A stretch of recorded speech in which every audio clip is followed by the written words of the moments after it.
মূল ফোকাসটা হলো ধরুন শিশুদের জন্য ঘরের ভেতরেই একটা একটা নিজস্ব জগৎ, একটা বাবু ল্যান্ড তৈরি করা, এই আইডিয়াটার উপর। ইন্টারেস্টিং।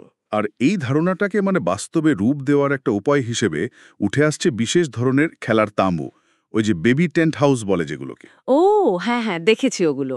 চলুন এই উৎস থেকে পাওয়া তথ্যগুলো একটু একটু দেখি বিস্তারিতভাবে।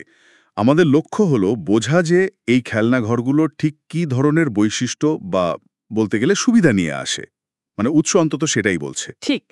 শুরুতেই যে ব্যাপারটা খুব নজর কাড়ে সেটা হলো ঘরের মধ্যে শিশুদের জন্য একটা পুরো আলাদা একটা কল্পনার জগৎ তৈরির ভাবনা। একদম। সূত্র অনুযায়ী এই বেবি টেন্ট হাউসগুলো নাকি সেই সুযোগটাই করে দেয়।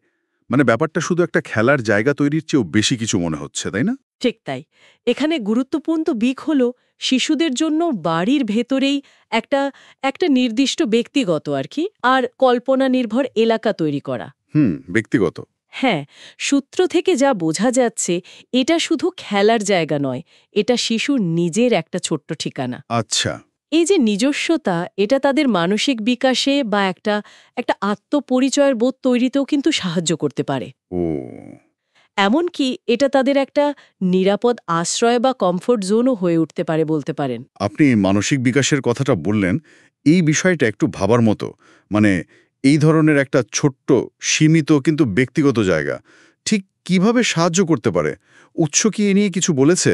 দেখুন, সরাসরি হয়তো খুব বিস্তারিত ব্যাখ্যা নেই, তবে একটা ধারণা পাওয়া যায়। আচ্ছা। যখন একটা শিশুর ধরুন নিজস্ব একটা জায়গা থাকে, তখন সে সেখানে বেশ স্বাধীনভাবে খেলার সুযোগ পায়। হ্যাঁ, তা তো বটে। এই স্বাধীনতাটা আসলে তাদের মধ্যে নিজে নিজে চিন্তা করার বা কোনো সমস্যার সমাধান খোঁজার যে প্রবণতা, সেটা বাড়াতে পারে। হুম।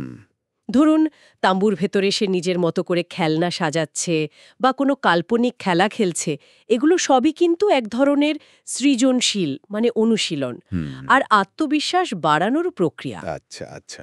উৎস মূলত এই স্বাধীন খেলার জায়গার গুরুত্বের দিকেই ইঙ্গিত করছে। তার এটা শুধু একটা তাঁবু নয়, বরং শিশুর নিজেকে মেলে ধরার বেড়ে ওঠার একটা ক্ষেত্র হয়ে উঠছে। একদম। আর আর এখানেই বিষয়টা আরও ইন্টারেস্টিং হয়ে উঠছে, কারণ এই টেন্ট হাউসগুলো নাকি বিভিন্ন ডিজাইনে পাওয়া যাচ্ছে। হ্যাঁ। সূত্রে দেখলাম উল্লেখ আছে hello Kitty, Barbie, Ben 10, Spiderman, বল প্রিন্ট।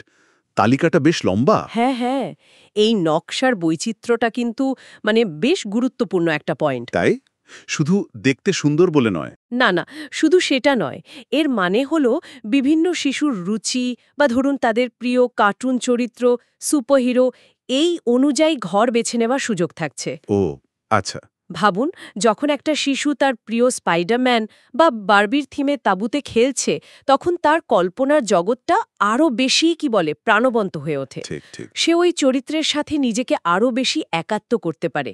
এটা পণ্যটিকে শুধু আকর্ষণীয়ই করে না, শিশুর খেলার অভিজ্ঞতাকেও একটা গভীরতা দেয়। তার এই ডিজাইনগুলো একরকম শিশুর কল্পনার জগতের চাবি হিসেবে কাজ করছে বলতে পারেন। বিষয়টা তাহলে দাঁড়াচ্ছে এই বেবি টেন্ট হাউসগুলো ঘরে বসেই খুব সহজে একটা থিম ভিত্তিক ব্যক্তিগত খেলার জায়গা তৈরি করার একটা বেশ চটজলদি উপায়, যেটা দেখতেও সুন্দর আবার শিশুর কল্পনার জগৎকে উস্কেও দিতে পারে।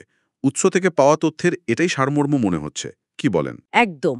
সব মিলিয়ে দেখলে উৎস আমাদের এটাই ভাবাচ্ছে যে একটা সাধারণ দেখতে তাঁবুর মতো জিনিস কিভাবে শিশুদের খেলার অভিজ্ঞতা আর বাড়ির ভেতরের জায়গার ব্যবহারকে একেবারে নতুন আঙ্গিকে সাজাতে পারে। ঠিক। এটা একই সাথে একটা মজার খেলনা, আবার শিশুর বিকাশে সাহায্য করার মতো একটা ব্যক্তিগত জায়গাও বটে। সত্যিই ভাববার বিষয়। খেলার উপকরণ হিসেবে এর একটা আলাদা আবেদন তো অবশ্যই আছে। হ্যাঁ, তবে আলোচনা শেষে একটা প্রশ্ন কিন্তু মনে আসছে। বলুন। উৎস থেকে আমরা জানলাম এই ব্যক্তিগত খেলার জায়গার সুবিধার কথা, কিন্তু প্রশ্নটা হলো, এই ধরনের সীমিত এতটা ছোট অথচ একান্ত ব্যক্তিগত খেলার জায়গা, এটা কি শিশুদের কল্পনা শক্তি বা সৃজনশীলতাকে কোনো বিশেষ উপায়ে প্রভাবিত করে? খোলা মাঠ বা বড় পরিসরে খেলার চেয়ে ভিন্নভাবে। ঠিক তাই। এই যে একটা নিবিড়তা বা একটা গোপনীয়তার ব্যাপার থাকছে, এটা কি তাদের ভাবনার জগতে কোনো নির্দিষ্ট ধরনের ছাপ ফেলে? এটা নিয়ে কিন্তু আরও ভাবার অবকাশ রয়েছে।